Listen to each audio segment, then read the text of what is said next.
यह कहानी अक्टूबर 2021 की है। नवरात्रि के समय पूरे गुजरात में गरबा की गजब ही धूम मची रहती है।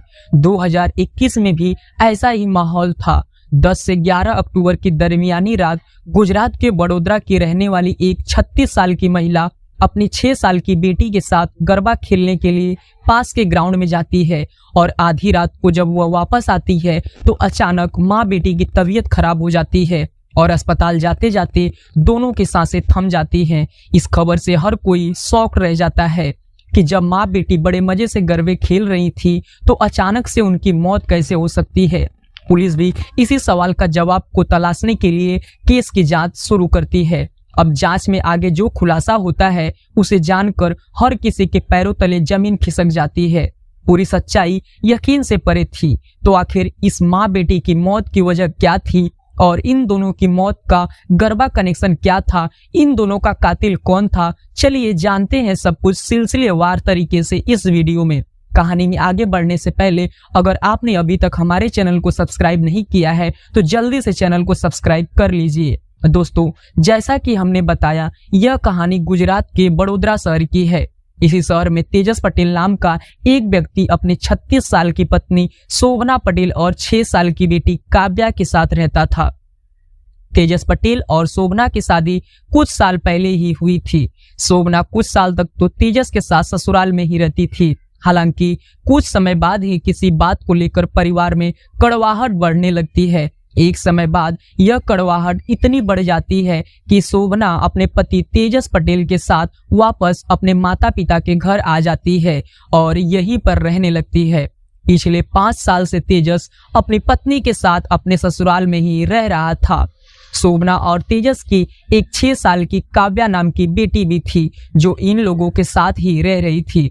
परिवार का भरण पोषण करने के लिए तेजस पटेल वडोदरा के ही एक इलेक्ट्रॉनिक शोरूम में बतौर सेल्समैन का काम किया करता था। आमतौर से होने वाली छोटी मोटी लड़ाइयाँ को छोड़ दिया जाए तो यहाँ यह परिवार मिलजुल कर अच्छी जिंदगी ही जी रहा था, मगर इन सभी की जिंदगी बहुत लंबे समय तक अच्छी नहीं रह पाती है। तारीख थी 10 अक्टूबर 2021। नवरात्रि का समय चल रहा था। इस दौरान पूरे गुजरात में बड़े पैमाने पर गरबा का कार्यक्रम का आयोजन किया जाता है। जिस अपार्टमेंट में शोभा और तेजस रहते थे उस समिति के प्लॉट पर भी 10 से 11 अक्टूबर की रात को गरबा का कार्यक्रम आयोजन किया गया था। रात के लगभग 9:30 बजे शोभना अपनी 6 साल की बेटी काव्या को लेकर समिति के इसी ग्राउंड में आ जाती है। यहाँ यह दोनों लोगों से मिलते जुलते हैं और बड़े मजे से गरबा खेलते हैं। रिपोर्ट्स के मुताबिक लगभग 11:30 से 12 बजे रात तक गरबा पार्टी चलती रहती है। प्रोग्राम के खत्म होने के बाद रात के लगभग 12 बजे के आसपास शोभना अपनी बेटी को लेकर वापस अपने अपार्टमेंट में आ जाती है। इस समय तक परिवार के दूसरे सदस्य सोने की तैयारी कर रहे थे, इसलिए शोभना भी अपने भाई जितेंद्र को गुड नाइट कहती है और अपने कमरे की तरफ सोने के लिए चली जाती है। कमरे में पहले से ही शोभना का पति तेजस मौजूद था। यहाँ पर सभी एक दूसरे को हाय हेलो करते हैं और सोने चले जाते हैं। यहाँ तक तो सब कुछ बिल्कुल नॉर्मल था। परिवार के दूसरे सदस्य भी सो जाते हैं। सभी लोग सो रहे थे, तभी लगभग रात के 2 बजे अचानक तेजस पटेल भागते हुए अपने कमरे से निकलकर नीचे के फ्लोर पर रहने वाले अपने साले जितेंद्र के पास आता है और घबराई हुई आवाज में जितेंद्र से कहता है कि पता नहीं शोभना और काव्या को क्या हो गया है। दोनों कुछ भी नहीं बोल रहे हैं और दोनों लगभग बेहोश हैं। यह सुनते ही जितेंद्र भी घबरा जाता है और भागते हुए तेजस पटेल के कमरे में जाता है। वह देखता है कि दोनों लगभग बेहोश पड़े हुए हैं। जितेंद्र दोनों को जगाने की कोशिश करता है मगर दोनों की ओर से कोई भी रिस्पॉन्स नहीं मिलता है। घबराकर दोनों को लेकर जितेंद्र पास के अस्पताल जाता है। यहाँ आते ही डॉक्टर द्वारा दोनों को मृत घोषित कर दिया जाता है। जैसे ही इस खबर की जानकारी समिति में रहने वाले लोगों को मिलती है, हर कोई हैरान रह जाता है। लोग अपने अपने हिसाब से दोनों के मरने पर कयास लगाना शुरू कर देते हैं। इस मामले की जानकारी पुलिस को भी दे दी जाती है। क्योंकि यह डबल डेथ का मामला था, इसलिए पुलिस वाले भी भागते हुए मौके पर पहुंच जाते हैं और दोनों के शव को अपने कब्जे में लेते हुए पोस्टमार्टम के लिए भेज देते हैं। वैसे तो पहली नजर में ही पुलिस वालों को दोनों की मौत नेचुरल नहीं लगती है, क्योंकि शोभना के गले पर गहरे निशान दिखाई पड़ते हैं, जैसे मानो किसी ने उसका गला दबाया हो। इसके बावजूद पुलिस वाले कुछ भी एक्शन लेने से पहले पोस्टमार्टम रिपोर्ट का इंतजार करते हैं। कुछ समय बाद पुलिस वालों को शोभना और काव्या की पोस्टमार्टम रिपोर्ट भी मिल जाती है। पोस्टमार्टम रिपोर्ट में कहा जाता है कि शोभना की मौत गला दबाने की वजह से हुई है और 6 साल की बेटी काव्या की मौत की वजह भी दम घुटने को ही बताया जाता है। इसके अलावा इन दोनों माँ बेटी के पोस्टमार्टम रिपोर्ट में एक चीज कॉमन थी जो हर किसी का ध्यान अपनी ओर आकर्षित करती है। दरअसल रिपोर्ट में कहा जाता है कि दोनों के शरीर में जहर के कुछ अंश पाए गए हैं। कुल मिलाकर पोस्टमार्टम रिपोर्ट इस बात की ओर इशारा करती है कि पहले इन दोनों को जहर दिया गया और फिर दोनों का गला दबाकर हत्या कर दी गई है। अब सबसे बड़ा सवाल यह था कि आखिर इन दोनों के साथ इतनी बड़ी हैवानियत किसने की है। घर वालों के बयान के मुताबिक शोभना और काव्या के कमरे में तेजस पटेल के अलावा कोई नहीं था, इसलिए पुलिस के लिए प्राइम सस्पेक्ट तेजस पटेल ही बन जाता है। मामले की सच्चाई जानने के बाद पुलिस वाले तुरंत ही तेजस पटेल को पूछताछ के लिए हिरासत में ले लेते हैं। जब तेजस से पूछताछ की शुरुआत होती है तो वह पूछताछ के दौरान बहुत ज्यादा भावुक नजर आता है। इसके अलावा पूछताछ के दौरान वह बार बार रोने लगता है और लोग अनुमान लगाते हैं कि तेजस ने अभी अभी अपनी पत्नी और बेटी को खोया है, इसलिए शायद बहुत गहरे सदमे में है। इस कारण तेजस को थोड़ी देर की पूछताछ के बाद घर भेज दिया जाता है।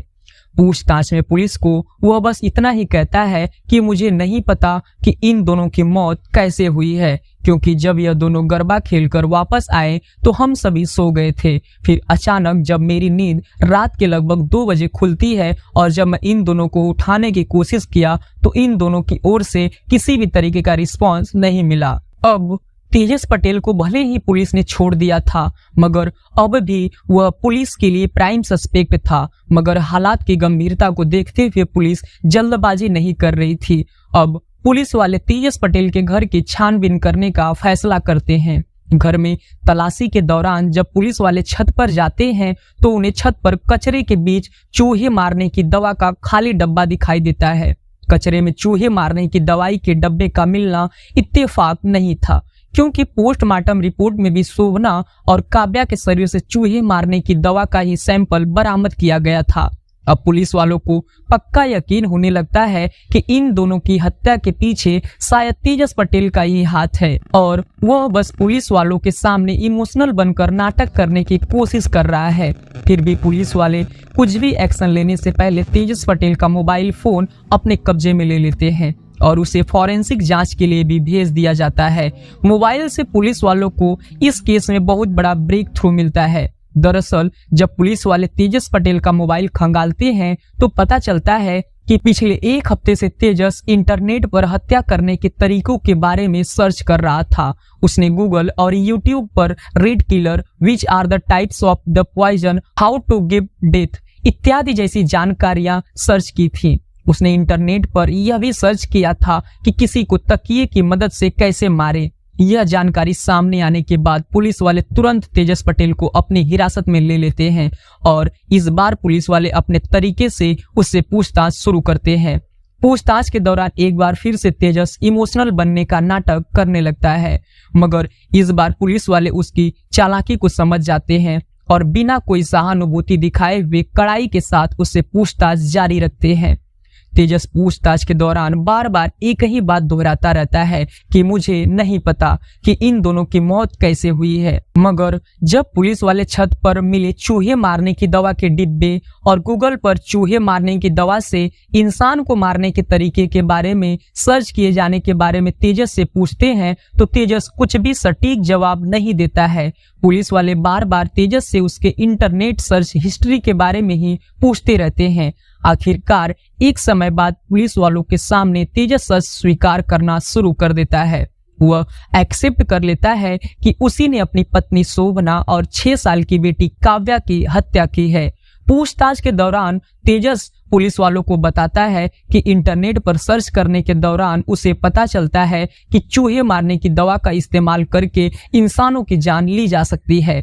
इसी के बाद वह आइसक्रीम खरीद कर लाता है, फिर उसमें चूहे मारने की दवा को मिला देता है और जब पति और बेटी रात में गरबा खेल कर लौटती हैं तो साजिश के तहत बड़े प्यार से दोनों को यह आइसक्रीम खिला देता है।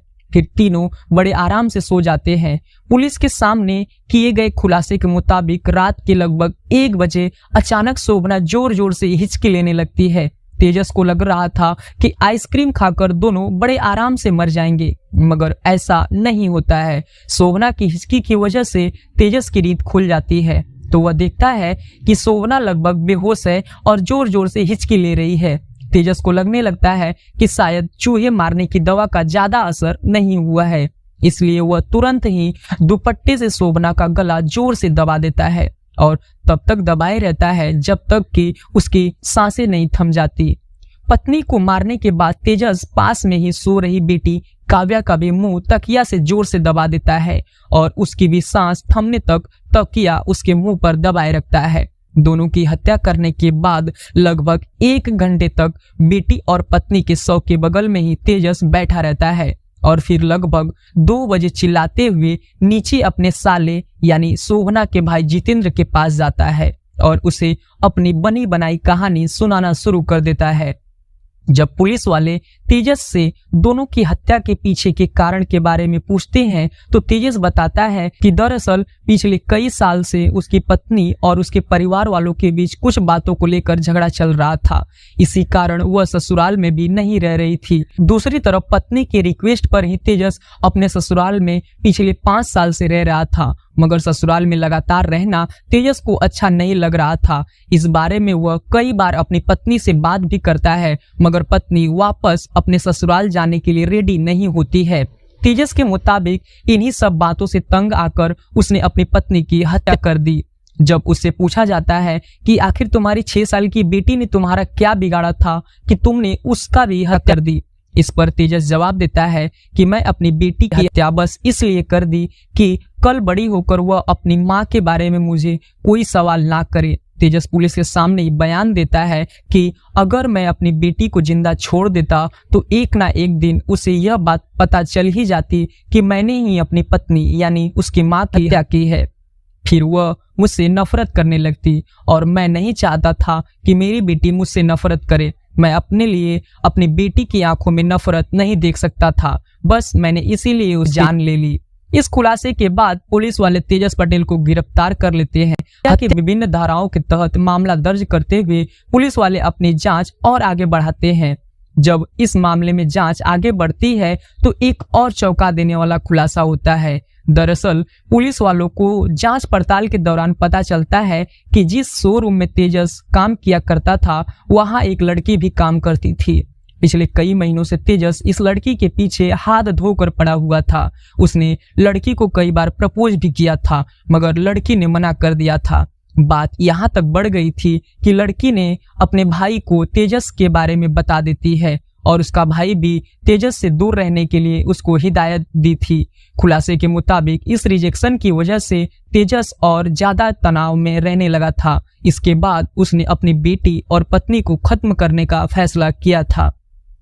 पुलिस इस एंगल से भी जांच करती है कि दोनों के पीछे तेजस की लव स्टोरी का कोई भूमिका है या नहीं, मगर पुलिस वालों को तेजस के अलावा किसी दूसरे व्यक्ति के खिलाफ इस पूरे मामले में कोई भी सबूत नहीं मिलता है। दोस्तों, वैसे तो यह अदालत तय करेगा कि तेजस पटेल को क्या सजा दी जाए, मगर आपके अनुसार तेजस को उसके किए कराए की सजा क्या मिलनी चाहिए, कमेंट बॉक्स में जरूर बताएं। और अगर आपको हमारी मेहनत पसंद आई हो तो इस वीडियो को लाइक और चैनल को सब्सक्राइब करना बिल्कुल ना भूलें। मिलते हैं फिर किसी दूसरे वीडियो में ऐसी ही सच्ची क्राइम की कहानी के साथ। तब तक के लिए धन्यवाद।